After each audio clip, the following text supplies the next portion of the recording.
You're listening to Saturday Morning Media. And now, back to our show.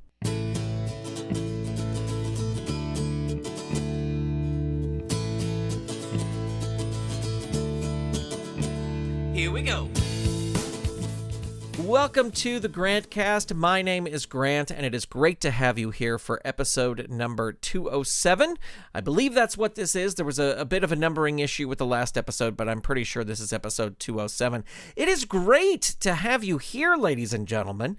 And as a bit of a follow-up to the last episode, which was about making the decision, I've actually made two more decisions, pretty major decisions that were kind of hanging over me, I guess you would say. But basically, the first thing is I have been leading tours at the Jim Henson Company for Adventures by Disney for a long time now.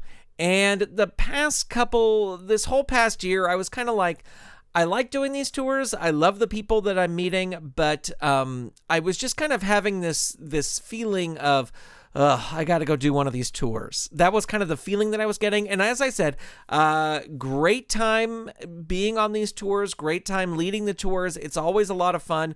I love going over to the Jim Henson Company, but I would always just have stuff to do. And it was kind of like, oh no, now I got to go over and I got to stop everything I'm doing and go over and do one of these tours. So I just kind of decided that I'm not going to do the tours anymore. And that's something that I was kind of wrestling with. And then about a week ago, maybe because I did the podcast about making the decision, I just made the decision. I was like, I'm not going to do these tours. I'm going to give my 2 weeks notice. I'm going to finish out the rest of the year, and then I'm going to move on. And it was funny because I was like, how long have I done these tours? And I looked through my calendar, and the first record of doing a tour is June of 2010. So I've been doing these for over 12 years. I think it's time for me to go, to move on, so to speak, from that. So that is one decision I made. The other decision I made was that Toily is no longer going to be a Knott's Berry Farm ambassador. I don't know if you even knew he was a Knott's Berry Farm ambassador, but he was. And it was a lot of fun. And I love Knott's Berry Farm, and I'm going to continue to have an annual pass to Knott's Berry Farm of my own purchasing. But just Toily's not going to be an ambassador anymore. But, you know, it was great. And I had a lot of fun working with everybody there, had a lot of fun making videos for people, and was super happy to be part of that. But those are two decisions that I made recently. Another decision I made, but this wasn't a decision that was kind of hanging over my head, is that, did you know that I but I film the recordings of these episodes. And for the past, I don't know, however many episodes, I have been doing that. And these are available to Patreon patrons, Saturday Morning Media Patreon patrons that are at the behind the scenes level and above. And kind of the decision I made about these is that I am going to post them for those people right after I record them. Usually I would schedule them to go out when the episode is available for patrons, but I just decided, you know what I'm going to do? I'm going to just make it a better perk of getting these. As soon as I record an episode, I am going to put the video up of the recording. So if you'd like to become a patron, the info is at the end of the episode. Today I went out to lunch to a place called the Kebab Shop, and it's sort of kebab type food, rice and Mediterranean chickpeas and grilled chicken skewers and all that kind of good stuff. And it's in sort of a little shopping mall that they actually just redid. And not that it was a bad place. I would go there all the time, but they just kind of like redid the whole outside, gave it like kind of a themed look. And there's a lot of shops there. There's like a CVS there. There's a Western Bagel, and they really spruced the place up. And so anyway, I went to the kebab shop, and as I was leaving the kebab shop, I got in the car and I pulled out. And I was driving down kind of I don't know what they're called, but the aisles, where you park. And I came to sort of this cross street. It's not a street though. It's a cross aisle, I guess you would call it, roadway that crosses the aisleway. And I was going to make a right and go out to the main street. And as I was about to turn, there was an older man in one of those mobility scooters, and he was crossing that roadway. And in that roadway, there's a little bit of a dip, I guess a rain gutter type thing. And his mobility scooter was going across that, and it wedged in just the right way where his front wheel was spinning. He could get no traction, and he's right in the middle of the street. So I was like, okay, gosh, I got to help this guy.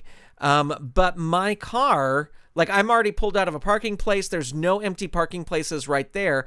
I didn't want to leave my car right in the middle of the roadway. So I kind of pulled in to, there's a handicap spot, and then there's sort of the blue walkway, and then there's like just an empty area where there's no parking place whatsoever. So I pulled in there because I figured, like, I'm only going to be here for a second, and hopefully if anybody says anything, I'm helping this guy. So I run over and I run up to him, and he's a very nice man, and he says, I'm stuck. And I go, well, I'll give you a push. And so I gave him a push, got him out of there. Siri's talking to me, got him out of there, and he started going, but I think that the mobility scooter, maybe the battery was dying or something like that, and he just couldn't get it going up a hill that leads up to the front of this big sort of supermarket store. And so I had already made it back into the car, but I got out again and I helped him push. And he was like, thank you so much. You're so kind. And I was like, you're welcome. And I don't know. I'm hoping that, maybe he'll send me $1 million. No, I'm kidding. But it was just kind of an interesting thing because I was in this quandary of where do I park to help this guy? But I did help this guy. I don't know where he went after that because it did seem like his mobility scooter was running out of batteries. So I don't know where he went, but anyway, there you go. The other thing I wanted to talk about is I know that a couple episodes back I was going to talk about what's going on creatively, and just sort of one creative thing that is happening right now is that Toily has sort of blown up on Instagram. And in May, I think I may have talked about this before on here, but in May he had 15,000 followers. And just yesterday, he broke 230,000 followers. I think yesterday or the day before. So he really took off on Instagram. And there are all these kind of features for Instagram where you can kind of get money. And one of the features is when you post reels, you can get money for the reels. And Toily's reels, I post at least one reel a day, get somewhere between 50 to 100,000 views. And I cannot get him monetized on there. Again, he's got, 230,000 followers. He gets all these views. The little creator thing that I logged into today said that 3.2 million different accounts have seen Toily's content in the past 28 days, which is crazy. But I can't get him monetized on there. And then one day when I was logging into my personal account, and my personal Instagram account has just under 3,000 followers, when I logged into there, they offered me like, hey, you can make money by posting reels. And I'm like, no, not this account, the other account. And then now you can go live on Instagram from your desktop computer, which is something that Toily does to go live to YouTube and to Twitch and to TikTok. And this is a new feature that they're rolling out, and they rolled it out to my personal account, not to Toily's account. And I've written to them several times, and I'm all, give Toily these features. He's got all these followers. And they just say, well, eventually everyone will get these features. Oh, so frustrating. I know. It's there's worse things going on in the world, and there are worse things going on in the world. But this is what's the frustrating thing that's happening in me trying to make a living with a talking roll of toilet paper puppet. The last thing I wanted to talk about on this episode is a phrase. And it is a phrase that I have heard for all my life. It is something that people have said, and I've heard it all my life. And it wasn't until I was listening to a podcast recently that I realized where they said the phrase, where like the phrase clicked in my head.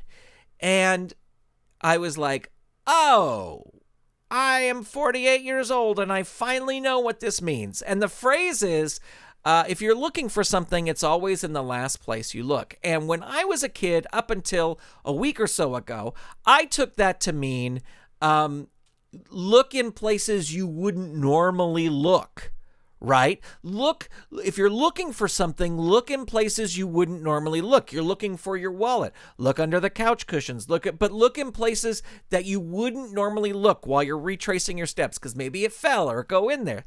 But it wasn't until I heard this podcast that I realized that it's always in the last place you look means it is always in the last place you look, because then you find it. Right? If you're looking for your wallet and you're looking all over the house and your wallet is on your nightstand, and then you finally look on your nightstand and you find your wallet, it is in the last place you look. I am such an idiot. Not an idiot, but it was just like forever I've just always thought it meant look in places you wouldn't normally look, which is not what it means. It means it's always in the last place you look. And I guess the meaning to that was always in the last place you look. Well, that is going to do it for this episode of the GrantCast. I have a big story that I want to tell, but I want to work on it a little bit, and it's gonna take up like a one whole episode. So I want to work on that, and I maybe want to do some end of the year stuff, but. Right now, I'm going to wrap up the GrantCast. I'm going to say thank you so much for listening. Thank you so much for the patrons. And I will talk to you next time right here on the GrantCast. This episode of the GrantCast was edited by Stephen Staver, who probably did the artwork as well. Thanks, Stephen. This episode was made possible by the Saturday Morning Media Patreon patrons who've gone to patreon.com/Saturday Morning Media and set up a pledge for as little as $1 a month. Big shout out to all our patrons, and a special shout out to our patron producers, Eve Cunning, Kathy Crawford, Andrew Calcagno, Tony Urbano, Brandy, David Akers, Scott Armstrong, Vicky Sebring, and Dorothy Baciocco. Patrons at the behind-the-scenes level and above get access to a video of the recording of this episode. If you'd like to become a patron and receive episodes of the GrantCast before they are released and much, much more, visit patreon.com/Saturday Morning Media and set up your monthly pledge today. And thank you for your support. This episode of the GrantCast is copyright 2022 Saturday Morning Media Grant Baciocco Executive Producer, all rights reserved. www.saturdaymorningmedia.com. You've been listening to Saturday Morning Media. Stay tuned. We'll be right back.